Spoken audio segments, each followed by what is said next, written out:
அஸ்ஸலாமு அலைக்கும் my dear friends and families, welcome to ஹிமேஜ் டைரி. இன்றைக்கி நான் மட்டன் குழம்பு வைக்க போகிறேன். வாங்க மட்டன் குழம்பு எப்படி செய்கிறது பார்க்கலாம். மட்டன் வந்து இப்போ நல்லா வாஷ் பண்ணி க்ளீன் பண்ணியாச்சு. இப்போ அது ஒரு குக்கரில் போட்டுட்டு வேக வைக்க போகிறேன்.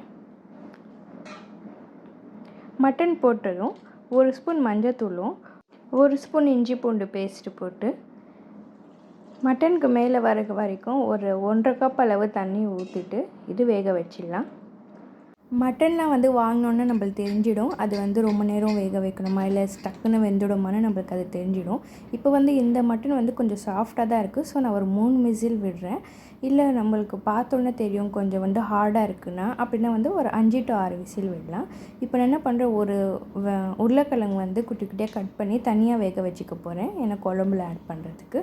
அடுத்தது வந்து தக்காளி, வெங்காயம், ஜீரகத்தூள் 1 ஸ்பூன், சோம்பு 1 ஸ்பூன், கசகசை ஒரு 1/2 ஸ்பூன், மிளகு ஒரு 1 ஸ்பூன், லவங்கம், பட்டை, இலைச்சி எல்லாமே 2 கொஞ்சம் தனியா இதெல்லாம் போட்டு நல்லா வந்து ஃபைனாக பேஸ்ட்டாக அரைச்சிக்க போகிறேன்.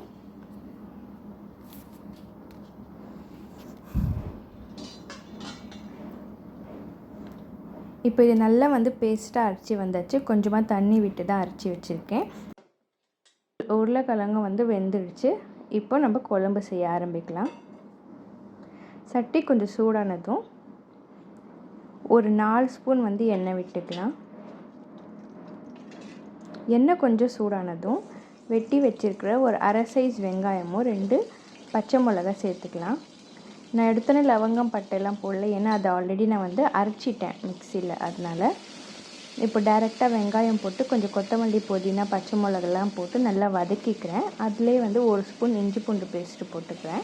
இது கொஞ்சம் நல்லா வதங்கி வந்ததும் மசாலாஸ்லாம் ஆட் பண்ணிக்கலாம். உப்பு தேவையான அளவு சேர்த்துக்கலாம். குழம்பு மிளகாத்தூள் ஒரு 4 ஸ்பூன் சேர்த்துக்கோங்க. இது வந்து கன்சிஸ்டன்சிக்கு தான், காரம் அவ்வளோவா இருக்காது. காரத்துக்கு 1 ஸ்பூன் வந்து மிளகாத்தூள் போட்டுக்கிறேன். 1/2 ஸ்பூன் மஞ்சத்தூள் போட்டுக்கிறேன். கரம் மசாலா ஒரு 1/2 ஸ்பூன். இதெல்லாம் போட்டு நல்லா வதக்கிட்டு வேக வச்சுருக்கிற உருளைக்கிழங்கு இதில் ஆட் பண்ணிக்கலாம். அதுக்குள்ளே வந்து இங்கே மட்டன் நல்லா வெந்து வந்துடுச்சு. 3 விசில் தான் விட்டேன். இப்போவே வந்து நல்லா வெந்துடுச்சு. இப்போ இது எடுத்து குழம்புல ஆட் பண்ணிக்கலாம்.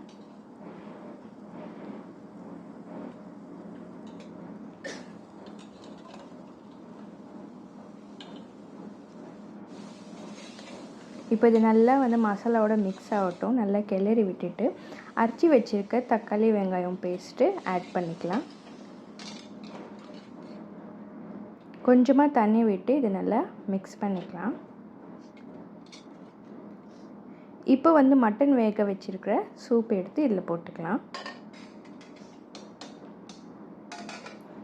இப்போ வந்து இது நல்லா கொதித்து வர வரைக்கும் க்ளோஸ் பண்ணிடலாம். அதுக்குள்ளே வந்து தேங்காய் வந்து ஒரு 4 பத்தை எடுத்து நைஸாக அரைச்சி எடுத்துக்கலாம். இது வந்து குழம்பு நல்லா கொதித்து வந்ததும் தேங்காய் பேஸ்ட்டு அதில் போட்டுடலாம். அப்போ தான் வந்து டேஸ்ட்டு ஃப்ளேவர் சூப்பராக கிடைக்கும். அதே மாதிரி கன்சிஸ்டன்சியும் நல்லாயிருக்கும். இதில் வந்து நான் வந்து முட்டை வேக வச்சு அதுவும் ஆட் பண்ணிக்கிறேன். இதுவுமே வந்து அந்த முட்டை வந்து மட்டன் மசாலா கூட சேர்ந்து சூப்பராக இருக்கும் டேஸ்ட்டு. இப்போ குழம்பு நல்லா கொதித்து வந்துடுச்சு, எண்ணெய் விட்டுடுச்சு, சூப்பராக வந்து மட்டனும் வெந்துடுச்சு. இந்த ஸ்டேஜில் வந்து நான் அரைச்சி வச்சுருக்கிற தேங்காய் பேஸ்ட்டை ஆட் பண்ணிக்கிறேன். நான் ஃபுல் அண்ட் ஃபுல் வந்து மட்டன் வேக வச்ச தண்ணி தான் யூஸ் பண்ணுறேன். அப்போ தான் வந்து அந்த ஃபுல்லாக அதில் இருக்கிற ஃப்ளேவர்ஸ் எல்லாமே குழம்புல வரும். அதனால் மேலே கொஞ்சோண்டு கொத்தமல்லி தூவிட்டு ஒரு 3 நிமிஷம் போல் இது வந்து குக் பண்ண விட்டுட்டு ஆஃப் பண்ணிடலாம். தேங்காய் போட்டது வந்து குழம்பு நிறைய நேரம் வேக வைக்காதீங்க. டேஸ்ட்டு வந்து ரொம்ப சப்புன்னு ஆகிடும். அதனால் லைட்டாக ஒரு 3 நிமிஷம் போல் ஒரு கொதியல் வந்ததும் ஆஃப் பண்ணிடலாம். அவ்வளோதாங்க, சுவையான மட்டன் குழம்பு ரெடி ஆயிடுச்சு. நீங்களும் இந்த ரெசிபி ட்ரை பண்ணி பாருங்கள்.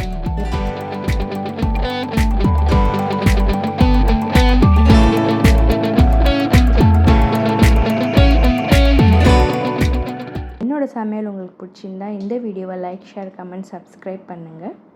அன்பை வெளிப்படுத்த சமையல் தான் சிறந்த வழி. Keep supporting Himage Diary. Thank you.